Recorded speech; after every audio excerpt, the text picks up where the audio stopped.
Welcome to my channel. இப்போ நான் வாழைக்காய் வச்சு ஒரு கிரேவி செய்ய போகிறேன். வாங்க எப்படி செய்யலான்னு பார்க்கலாம். இப்போ இந்த வாழைக்காவை நான் கட் பண்ணிவிட்டு தோல் சீவிட்டு வந்துடுறேன். இங்கே நான் அடுப்பத்தை வச்சு கடாய் வச்சு எண்ணெய் ஊற்றி வச்சுருக்கேன். அதில் கொஞ்சமாக கடுகு வெடிச்சிருச்சு. இப்போ வெங்காயத்தை நான் வச்சு போட்டிருக்கேன்.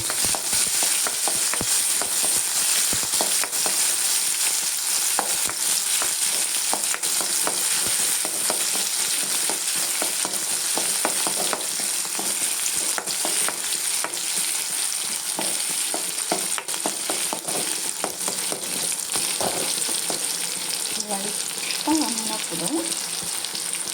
அது பிறகு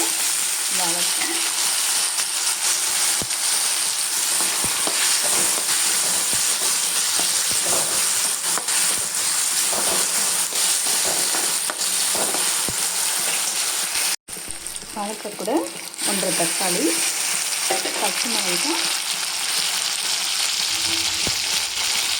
மல்லிக்கு தேவையான அளவு தாளிப்பு.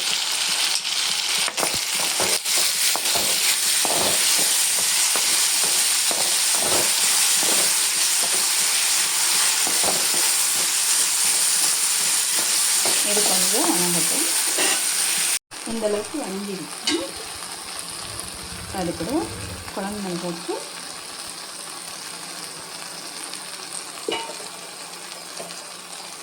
கொஞ்சமாக தண்ணி, அவ்வளோதான்.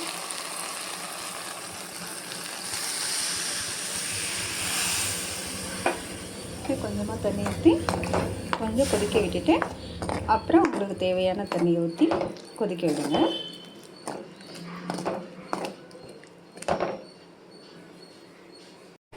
இங்கே இதெல்லாம் அரைக்கணும். தேங்காய், ஜீரகம், பூண்டு, சின்ன வெங்காயம். இதை போய் நான் மிக்சியில் இப்போ அரைச்சிட்டு வந்துடுறேன். பாருங்கள், கொதிச்சிச்சு.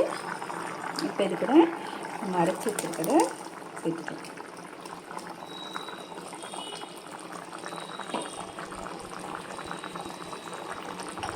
இது ஒரு 2 செகண்ட் கொதிக்கட்டும்.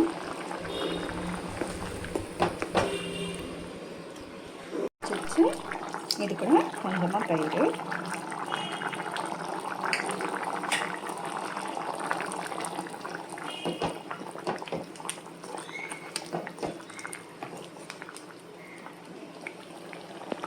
அவ்வளோதான் கைஸ், குழம்பு ரெடி ஆயிடுச்சு.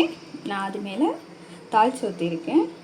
வரமிளகாய், கருவேப்பிலை, கொஞ்சம் கடுகு, கொஞ்சம் ஜீரகம், அவ்வளோதான். சாதத்தோடு வச்சு சாப்பிட செமையாக இருக்கும். ட்ரை பண்ணி பாருங்கள். லைக் பண்ணுங்கள், ஷேர் பண்ணுங்கள். தேங்க்யூ.